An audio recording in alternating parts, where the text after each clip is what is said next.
Hi there, and welcome to Chapter 4 in Stevens' Matrices, Vectors, and 3D Math. We're going to do a quick introduction to Chapter 4, and then we're going to get right into Chapter 4.1 down here. Alright, so in this chapter we're going to talk about surfaces. Surfaces in 3 space, right? So what I mean by that is if we have, if this is X, Y, and Z, then we have some surface, right? So it travels through 3 space. It is not a curve. We've done curves in 3 space last chapter, but now we're going to do surfaces. And the general form for a surface looks like just some function of x, y, and z, 3 variables. You can, whatever that function is, it doesn't really matter. Just set it equal to 0, and you have a surface, right? It might be hard to figure out what that surface is. Like if you had something like sine of x, y times e to the z divided by x equals 0. That is a function of x, y, and z equaling 0. That is officially a surface. What that surface looks like is hard to tell because it is not given in explicit form. If we want a function in explicit form, we want it to look like either one of the variables, such as z is a function of x and y, or y is a function of the other two, or x is a function. In other words, we want to be able to solve this function for one of the variables, right? And we've actually seen a surface already defined in exactly this way. When we did a plane, we said the equation for a plane was ax plus by plus cz plus d equals 0. That gave us a plane, right? And so this is actually just this form right here, right? But in this particular chapter, and in fact in this book, we will be dealing with explicit forms of surfaces. Specifically, we'll leave z as the dependent variable and x and y as the independent variable. So we'll be looking at surfaces defined by this. And you think of it like this, z is some height, right? You have x and y down here in sort of a plane laying into the book. And for every point xy in the xy plane, you'll get some point on some surface up here, right? It'll give you the height. Right? So you'll build this surface sort of as a height above the xy plane. And I mentioned down here, you've already seen this plane. There's a plane, and that's in the capital F of x, y, z equals 0. If you want to put that in explicit form, we want to solve for z, right?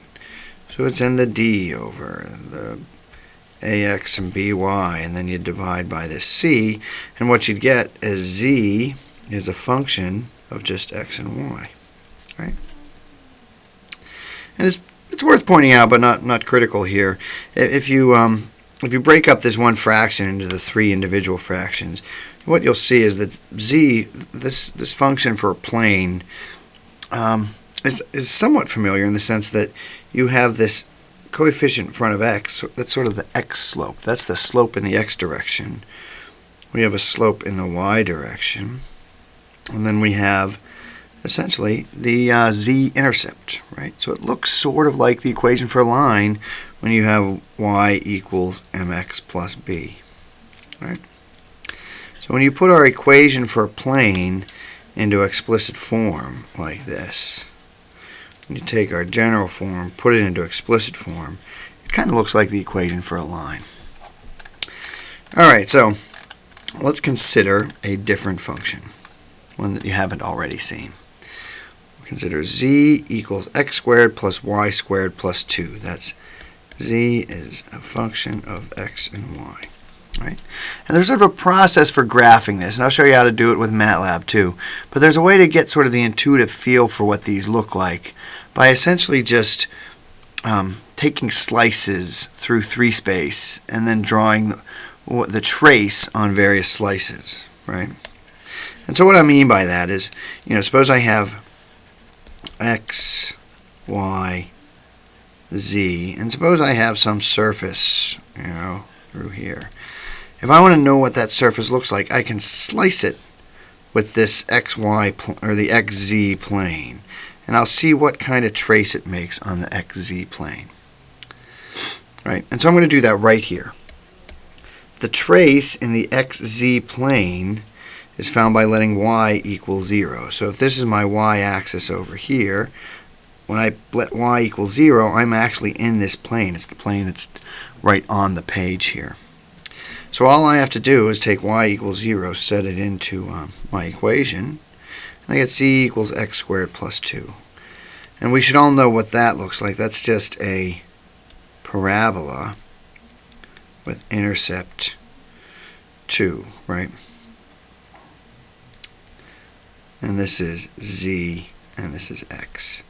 So if I slice my surface with the xz plane, I'll get this. That's called the trace. Specifically, it's the xz trace. Right? Okay, so let's play the same game, and now this time let's slice it with the yz plane, and that's found by letting x equal 0. So if we let x equal 0 right here, we have z equals y squared plus 2. That looks just like the graph we did a second ago, except that now this is y and this is z, and we basically get the same parabola. Right? So if you're to plot these in 3 space, let me just try to plot these and see if this makes sense to you. Right? Suppose I have my 3 space, and I have my x-axis, my y-axis, and my z-axis. In the x, so I'll label them x, y, and z. In the xz plane, the one that's flat surface to this page, I have a parabola that looks like this. Right? And then in the yz plane, that's the one that's sort of going into the page, I have another parabola, and it goes sort of like this. Right? So you can sort of get a feel for what this surface is going to look like if you were to connect all the points, right? You get sort of this mesh. Not really a mesh yet. Right now it's actually just 2 curves. But you can sort of get a feel for it. And so now what we're going to try to do is start slicing my surface with horizontal planes. Right? Horizontal planes. Right? And those are found by z equals some number. Right? Right. If you want the xy plane, you'll set z equals 0. But notice, even if you just look at this picture, if you set z equals 0, I'm on the xy plane, I get a feeling I'm not going to get anything. I'm not even going to touch the surface. And you can spot that if you try to make the trace in the xy plane. That's found by setting z equal to 0, right? And so if we set z equal to 0, that's now right here. So I get z equals x squared plus y squared plus 2. Sorry, not z. 0. They both start with z. And if right away you should probably notice that there's something going on here. This is going to be positive, that's going to be positive, or 0, and that's 2. Is there any way you're going to be able to add these 3 things up and get 0? And the answer is no. But you can see it more clearly if you subtract 2 from both sides. You get x squared plus y squared equals negative 2.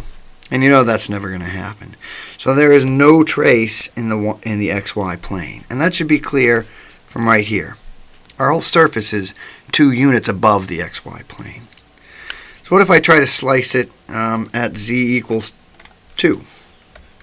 Right?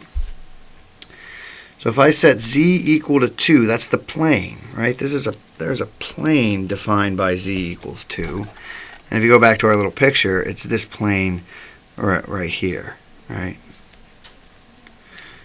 And what you should see, I mean, you might even be able to speculate, you're only going to hit it at one point. But let's see how that happens. And so what we're going to do, we know that z is going to be 2, right?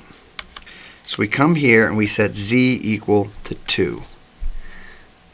Right? And then when we subtract 2 from both sides, we get x squared plus y squared equals 0. And there's only one pair of x and y's that will satisfy that equation, and that is x equals 0, 0.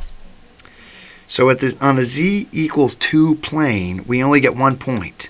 that point is x 0, y is 0. So it's this point right there. Right? Now if we bump that up, what if we slice it with the plane that occurs a little higher up on the z-axis, right? Suppose we set z equal to 3. Right? So let's go to the plane z equals 3. So if I go all the way back here, and now instead of z equaling 2, I'll have z equaling 3.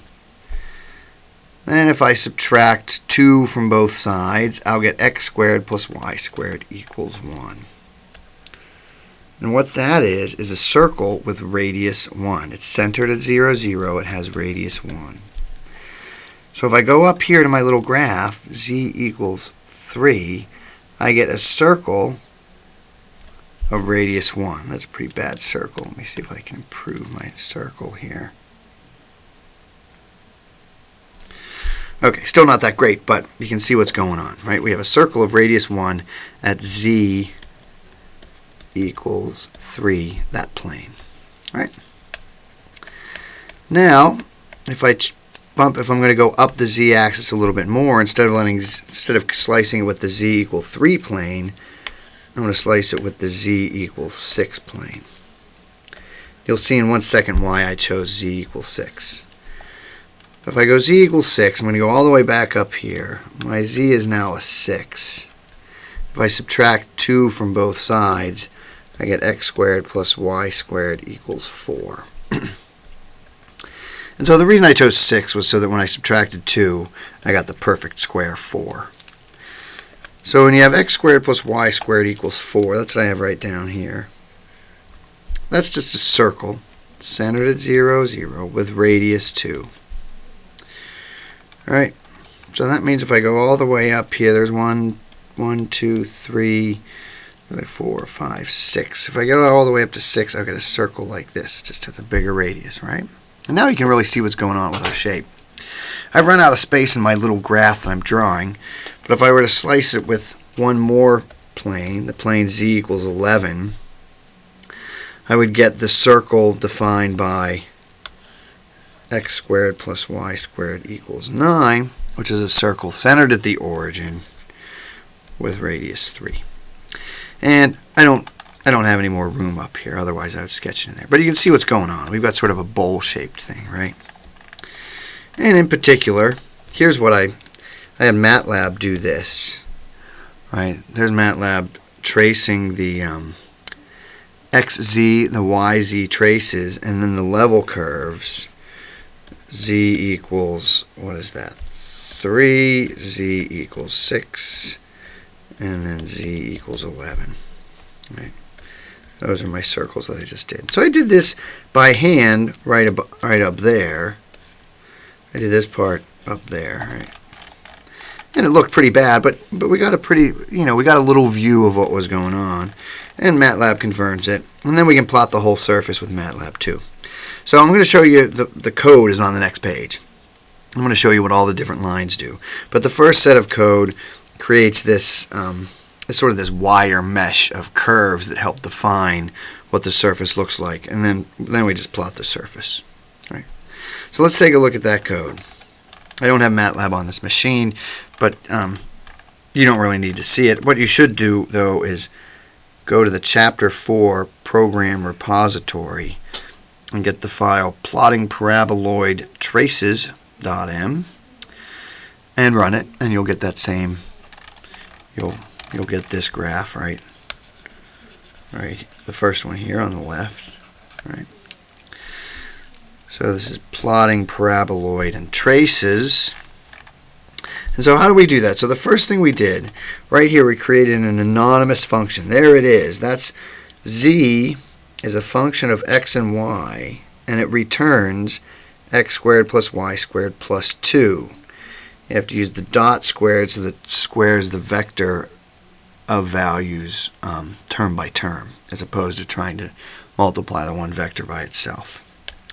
And then again, MATLAB's kind enough to allow you to add 2 to a whole vector of values. It just adds 2 to each one. You'd think it might have like a dot plus, but you don't need the dot plus in this case. So there's my function. It's defined as an anonymous function.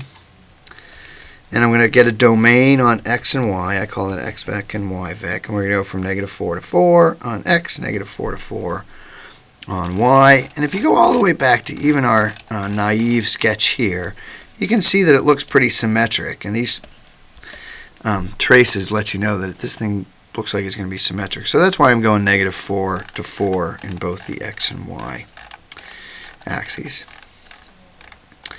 And so here I'm going to do, this is the plot 3. That's for plotting curves, right? And notice, whenever I do that, I have to put in a vector or an array of, or I guess it's a vector of x values, a vector of y values, and a vector of z values. And so notice what I have. I'm first putting in my domain on x right there. And then I want to just put in 0, right? Because that's what I did this very first time. I'm going to scroll the whole way up, so try not to get too dizzy here. This first trace, y was 0. So I have to set y equal to 0 into my function. And so how do I do that? I take 0 times that y vector. Right? If I just put a 0 there, it wouldn't work because each of these vectors have to have the same length. So I can't just put a 0 in. So I put in x, I put in a y vector of zeros, and then I plug those into the function z, right? That's this function right here. I put in the x value. So this is just z of x 0. That's what this is here. And I plot that with a red line. And then I do the same thing, and I plot this as the YZ.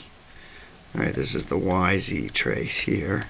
The next one. The first one was the XZ trace. And the YZ trace is found by setting x equal to 0. So I'm multiplying that vector by 0. Putting it into my function, and I plot that with a blue line. And so that gives me these first two traces in this graph here. That gives me my two parabolas that I did earlier by hand, the red and the blue one. Okay. And then finally I get those circles. If you recall, those circles were had different radiuses. So I'm going to start with my circles in 3 space. So I create my parametric functions based on a parameter t. This is going to go from 0 to 2 pi. That's how I make the whole circle. And the first vector, the first circle had radius 1. Notice there's a 1 in front of sine and cosine. You just don't see it. The second circle had radius 2. And the third circle had radius 3. All right, so these are just the circles of radius 1, 2, and 3, but we have to put them in z as well. So what I do with z is, in the first case, this was when z equals 3. Right? It goes all the way back up to this one. Right, so I'm working on number 2 here, where z equals 3, and I got a radius of 1. So how do I get z equals 3? Well, it's really quite easy. The thing to remember, though, is that this vector, and this vector have to have the same length. These each have vector length 100 because of this 100 here. So I need to have a vector of 3's that's 100 elements long. So I basically take my tvec, my domain there, right? I multiply by 0, so that gives me the right length, and then I add 3. That's just a bunch of 3's. Right? So it's a circle of radius 1 where z equals 3. And then I play the same game, and I do a circle of radius 2 when z equals 6, and a circle of radius 3 and z equals 11. So that's what gives me all 3 of my circles right here. And then finally, how do I plot the actual surface using Matlab? You want to get just plotting paraboloid. Run that, you'll get the yellow paraboloid. That's that little cone or cup shaped thing is called a paraboloid. Starts off the same way. I called it z function, but that's just what we called z in the previous one. It's an anonymous function, so it's a function. Use that at symbol. Function of x and y, and it returns x squared plus y squared plus 2. there's one little trick to creating this surface, and that is you first define your x domain and your y domain. Right? I want to go from -3 to 3 because it gets pretty big at -4 to 4. But then this is just, so I basically have an x array right here that goes from -3 to 3. And then I have a y from -3 to 3. But these are just single dimensional. That's just a list of numbers, right? 40 numbers between -3 and 3. I need a whole grid of numbers, right? So I basically have to mesh out my whole domain in the xy plane. And that's what this does right here. It takes my x domain, my y domain, and meshes it out to get a whole grid with this command, mesh grid, built in. And then you return the new x's and y's that are all meshed out so they all have the same dimension. And then finally, this is what you can stick into your function, x and y. Works like a charm. And then you do this surf command, that's for surface. And you put in the x and y that resulted from the mesh grid, right? Don't put in xvec, yvec, you'll get a dimension error. And then z, because z was built over that entire mesh. And I give it a face color of yellow, give it a title, x label, y label, axis equals so that I know what it looks like. And then I put some axis bounds.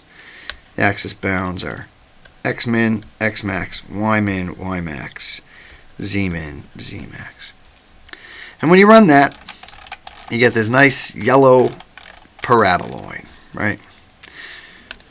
And you can sort of see that x and y meshed out in these little lines. If you mesh out too many, if you have too many points between -4 and 4, or -3 and 3, the mesh gets so refined that the whole thing turns black. So make sure you leave a little bit of space for the color to come through.